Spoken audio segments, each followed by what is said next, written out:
அஸ்ஸலாமு அலைக்கும் வரஹ்மத்துல்லாஹி வபரகாத்துஹு.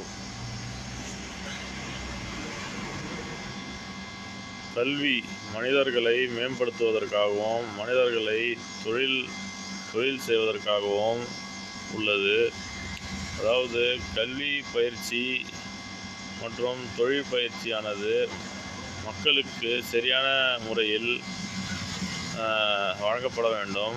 நம்முடைய நாட்டில் கல்வி பயிற்சி கல்வி சொல்லிக் கொடுக்கின்ற முறை சரியானதாக இல்லை. அதாவது வெளிநாட்டில் இருக்கின்ற முறை சரியானதாக இருக்கின்றது. அதாவது அமெரிக்காவிலும்